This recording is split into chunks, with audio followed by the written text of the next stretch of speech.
Welcome, everyone, to Boxing Scene's Top Stories, only on ProBox TV, your boxing channel. I'm George DeMatteis. And for all you fight fans out there, we want to remind you that ProBox will still have their long-form content on the channel. And if you want to see top stories, go back-to-back on the playlist. Boom, boom, boom. The videos will be coming right at you consecutively on the playlist. So check it out on our YouTube channel.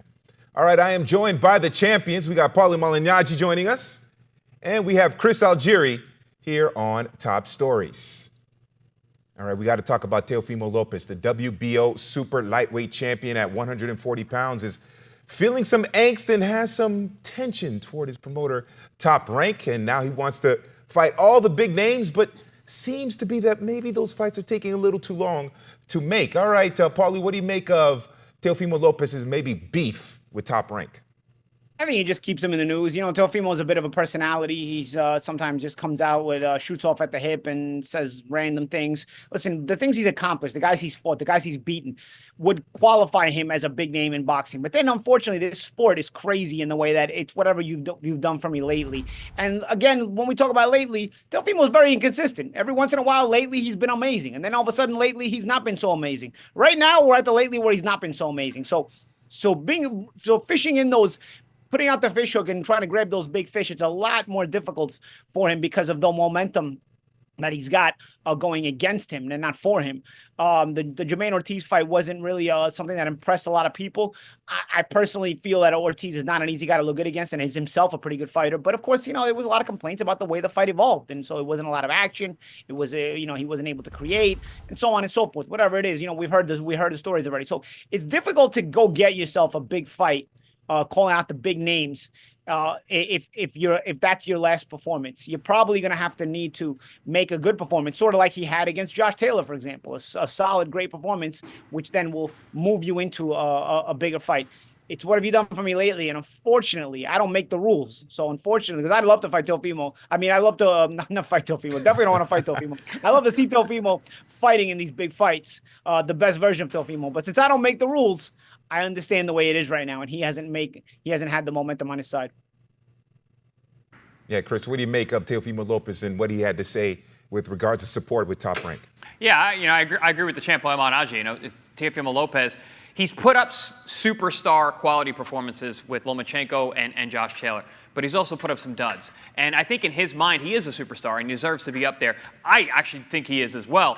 But again, those other performances that get him a lot of criticisms have kind of held him back from getting those mega fights that he's looking for. And that is what he's looking for. He wants the toughest, biggest names possible. He wants the status fights. He wanted to fight Terence Crawford. He still wants to fight Terence Crawford. That's obviously moving on because he's going to 54. He's even said he'll go to 54, Teofimo. But also now he's starting to name guys like ENNIS at 47, that he's willing to go there. And you can see he looks like he wants to move out of 140. And I don't think it's out of necessity in terms of making the weight. I just think that it's become a little bit of a topsy-turvy weight class as of late.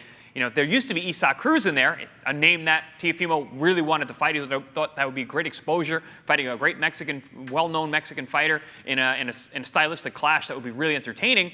Isaac Cruz then loses to Rayo. So that's not a fight that he's interested in because it's not the status symbol that he wants. So that's why he's calling for the Crawfords and the ENNISes of the world. So I don't blame him for trying to get out of the weight class because he's looking for big status fights, and he doesn't really have a proper dance partner at 140. But, I mean, you could always go around and look for the unification route, which does take a long time and can be very, very difficult because of promotional situations. But, yeah, it just seems to me like he's frustrated. And oftentimes when fighters are frustrated, they attack what's closest to them, and that's their promoter. Imagine Teofimo Lopez fighting at 147 with all those great fighters, all those fantastic fighters at welterweight. You never know what's going to happen with Teofimo Lopez, the takeover. All right, Chris and Paulie, thanks for your time here on Top Stories. Don't forget, scan the QR code to take you to proboxtv.com. And also, don't forget Wednesday night fights. It's a good one at middleweight, Wednesday, August 21st, between Jarrett Hurd and Jason Rosario. I'm George DeMatteis, and that does it for Boxing Scene's Top Stories. Wednesday night fights.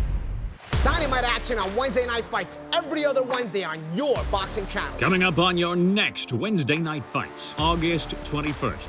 Former Unified World Champion Swift Jarrett Hurd takes on former Unified World Champion Jason Banana Rosario. Live from the ProBox Event Center in Plant City. Get your tickets at proboxtv.com or take your chances at the door.